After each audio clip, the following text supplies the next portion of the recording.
Does India have what it takes to beat Australia in the semi-final of the Women's World Cup? India have crawled their way into the semi-final, but unfortunately we see ourselves playing the mighty Australians in the semi-final. There's been a lot of mixed opinion in the way the Indian team have performed in this World Cup. That being said, it almost seems like India are peaking at the right time looking at the way they performed against the New Zealand team. Now before we talk about how India have performed against the big teams in the group stages and what India needs to do to beat Australia, hit that subscribe button, and here's a promo from our membership. Sachin heard these whispers going about how Navjot Singh Sidhu is not going to play, so we will need another opener. Even telling Wadekar that if he failed, he would never ask him again. For a man who, up until that point, was striking at 75. And that's exactly what he did. This was quite some news for the Indian team. That's true. Yeah. They decided to give Rohit Sharma a go, and in the first game, returning as an opener after 2-3 years, that's close to 10,000 runs just as an opener. He said many times that he opened mostly overseas because his Tigers at home teammates turned into chickens on tour. Team के बाहर तो कोई player नहीं बनता, which is valid. Then is dropped from the squad, comes back in 1975 after 6 years. Now, if we take a look at how the group stages proceeded for India, it by no means was smooth sailing. In fact, apart from the New Zealand game, India really struggled to make it big anywhere else. If you look at the matches against Australia, England as well as South Africa, India ended up losing all of these fixtures and for a lot of reasons. The first and most concerning of all of these reasons is batting collapses. In terms of the batting collapses, India struggled not only against sides like South Africa or Australia, but we even struggled against some of the weaker teams like a Sri Lanka or a Pakistan. A pattern that we saw in the games versus Sri Lanka, Pakistan as well as South Africa was that despite there being a decent start at the top of the order, India found themselves losing 2 to 3 wickets very quickly. In the case of Sri Lanka, we lost 3 wickets for just 4 runs. Where India were in a decent situation at 120 for 3, from there we slumped to 124 for 6. Against Pakistan, it was a mixed bag because it was not like we had a proper collapse, but India kept losing wickets at regular intervals. At one point, we were 48 for 1, and just about 111 runs later, we had lost 4 wickets. We ended up being 159 for 5. South Africa was a real kicker because at one point, we were 83 for 2, and from there we scored just 19 runs and lost 4 wickets, ending up at 102 for 6. If not for the heroics from the lower order, India would have found themselves in a much worse position against South Africa. And against Australia, one of the few teams where everybody in the top order sort of fired for India, we were at 295 for 5, but in a pursuit to get a really big score, India just lost their way completely, being all out for 330. Because of these batting collapses, we've decided to look at how India have played in the middle overs, that is between overs 11 and 40, until the New Zealand game, because it almost seems like the New Zealand game was an anomaly. In the 5 matches in the World Cup, we scored 722 runs with an average of 34, which means in the middle overs, we were scoring 34 runs per wicket, with a striker of 80.2, and in total, we had lost 21 wickets in total. Now, if you look at these numbers objectively, and if you look at where we stand in each of these metrics, it's quite decent because we're either 3rd or 4th on the list. But the problem is we are behind teams like Australia and South Africa, a team that we will face in the semi-final and a team that we might potentially face in the final if we go on to beat Australia. But this is also where the Indian team stepped up against New Zealand, because in the middle overs we had scored 201 runs. We only lost 1 wicket in the middle phase with a strike rate of 111. And compared to the previous games and how we had batted in the middle, this is exactly what the Indian team should strive for. Of course, this is a very ideal scenario, but if you look at the strike rate in which we went about playing, and if we can be around that number, it will only do well for the Indian team. In fact, in the 6 games that we played in the World Cup so far, we have scored 300 plus twice and won against the Australians too. And this is where we get into phase-wise comparisons, but only against the SENA countries. And here, instead of looking at how teams have done against other teams, we've looked at how India has done against each of these teams, and only for each of these teams have we looked at how they've performed against India. And if you look at the numbers here, India is only a clear winner in the middle overs phase, where not only have they scored more runs on average, but they've also lost lesser wickets. Whereas on either side, which is in the power play or the death overs, the story is a little different. Where in the power plays, the oppositions tend to have a better power play than India, but what India has an advantage in is that they lose lesser wickets. And in the death, it's the other way around, where the opposition might not get as many runs in those last 10 overs as compared to India, but the opposition also is able to preserve some wickets. Whereas India is often finding themselves in a situation in those last 10 overs where they just completely crumble. And realistically, if you look at the matches that have happened thus far, this is also also the kind of trend we've seen. Usually, India is able to preserve their opening partnership going into the 11th over. But what happens is, if you look at the death overs, India is finding themselves in a situation where they're looking too hard to accelerate and they end up losing more wickets than planned in the process. Another interesting observation from these games is that none of the times all of our batters have done well together. Most of the times, what we've seen is our top order has done well, and then our middle order has not been able to capitalize completely on that opening stand. Whereas there's also been situations where the top order has collapsed and our lower order has come and saved us. However, there's never been a case where every batter has been able to come in and do well, which is expected.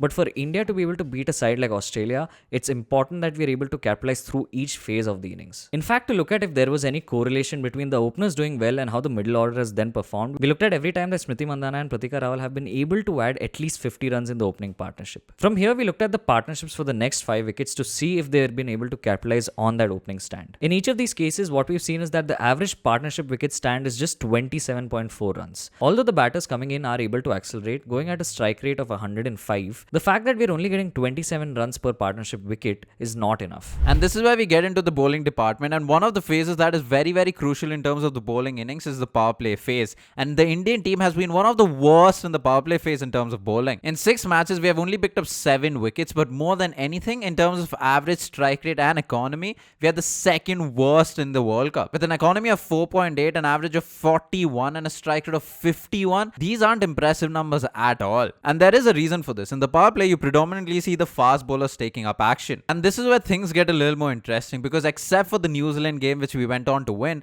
in the other 3 games against the Sena countries, one of our opening bowlers by the end of the match had an economy of more than 6, which is concerning. But before we talk about different phases and the overall match, let's stick to the power play and let's look at our fast bowlers and how they've done in the power play. Renuka Singh Thakur has been very, very impressive in terms of containing runs, but she hasn't gotten a whole lot of wicket, because in the 15 overs that she has bowled in the power play, she's only picked up 1 wicket, but with a very impressive economy of 3.6. Kranti Gaud, who's been the spearhead of the fast bowling attack for the Indian team, despite Renuka Singh Thakur being in the side, even she hasn't picked up a lot of wickets. In the 26 overs that she has bowled in the power play, she's picked up 4 wickets with an economy of 4.4. And this is where we get into a problem in case we don't play Renuka Singh Thakur and Kranti Gaud together, because Amanjot Kaur, the third fast bowler who's bowled in the power play, hasn't been impressive at all, because in the 11 overs that she has bowled, she's only picked up 1 wicket with an economy close to 7. She's an economy of 6.8. And because of how inconsistent the fast bowlers have been in terms of wicket taking, they've also gone with Sneh Rana in the power play. She's bowled 8 overs but unfortunately gotten 0 wickets with an economy of 4.7. And this is where we look at the next 2 bowling phases for India, which is the middle overs as well as the death phase. Firstly, looking at the middle phase, it is quite the mixed bag for India, because we have got 28 wickets in this period, which is the most in the World Cup.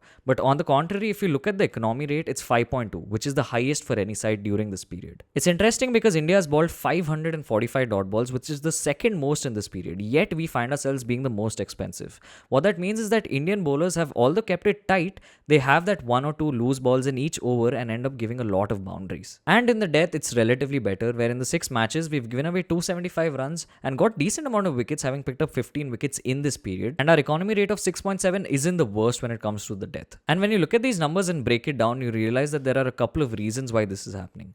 The first thing is obviously the pacers and how they carry out once the power play is done. What India has struggled to do is been able to do well with their pace department in the middle as well as the death phase of a game. While Renuka Singh in her 8 overs has kept it tight, going at just 3.5 runs to the over, she's only got 1 wicket to show for her efforts. Whereas both with Kranti Gaud as well as Amanjot Kaur, they've both been slightly expensive. While Kranti Gaud has picked up 3 wickets, she's gone at 5.4, and Amanjot Kaur has picked up just the 1 wicket but gone at 7 runs to the over. And this gets even worse in the death, because Renuka Singh has not bowled much in the death at all. In fact, she's just bowled the 1 over for 8 runs. But if you look at Kranti and Amanjot, you'll realize why India have been leaking so many runs towards the end. Because Kranti has gone at 8.6 runs to the over, while Amanjot has gone at 6.8 runs to the over. And there are few things we have learned from all of these numbers already. That Renuka Singh Thakur has been exceptional throughout the ODI format. Even though she doesn't pick up a lot of wickets, she doesn't concede a lot of runs. And even against the game against New Zealand, Renuka Singh Thakur, who hasn't gotten much game time this World Cup, almost seemed like she was coming back to her best. On the other hand, they will have to think about Amanjot Kaur's selection. Now, if she needs to be in the squad is something we will talk about, but if she is in the squad, she possibly cannot be the second fast bowler. And this is because not only has she conceded a lot of runs, she has also not picked up a lot of wickets. Whereas if you look at someone like a Kranti Gaud, who might just give away a lot of runs, you know that she will give you wickets. And this is also very evident if you look at the Indian fast bowlers and compare them to the rest of the world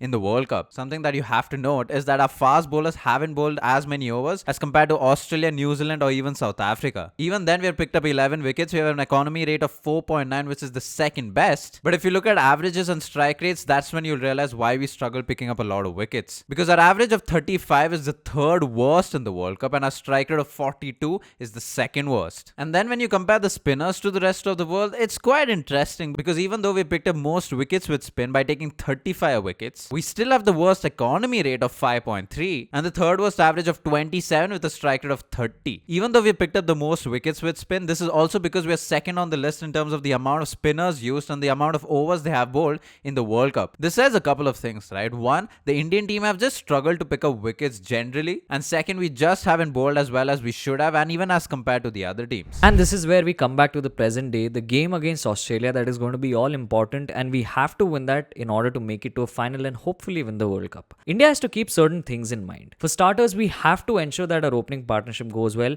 especially after what Australia's Alana King was able to do against South Africa. It is important for Smriti Mandhana to be out there in the middle so that she can counter that leg spin. And it goes without saying, in any normal game, but especially in a semi-final, India absolutely cannot afford a collapse. Because what we saw even in the previous game against Australia is that India were able to get to 330, but if not for that collapse, we would have been looking at least 350, 360, which would have been more of a competitive score. And coming to the bowling front, our pacers just have to do well in the power play. In the previous game against Australia, what we saw is that Australia absolutely took us for a ride, getting 85 runs in the power play and losing just the one wicket. India absolutely cannot afford that against a side like Australia, especially when the top order hasn't particularly done well in this World Cup. And for the spinners, they just have to ensure that they're able to control the middle overs and hopefully try and keep it less expensive than they have in this World Cup. One thing to keep in mind is that Australia has never played a game of ODI cricket in the DY Patil Stadium. And that, of course, is the venue for the semi-final. India has also played a game there. Along with the game that they played against New Zealand and absolutely bossed them, India also have a fixture against Bangladesh at the DY Patil Stadium. And the last thing, of course, is the team combination. Apart from the game against England, India did not go out with 6 outright bowling options. And even there, we went on to lose the game. After which, the game against New Zealand, we saw them drop the 6th bowling option and bring back the middle order batter in Jemimah Rodrigues. If India are brave enough, they would drop Harleen Deol, who hasn't really contributed much with the bat, nor does have an impressive strike rate,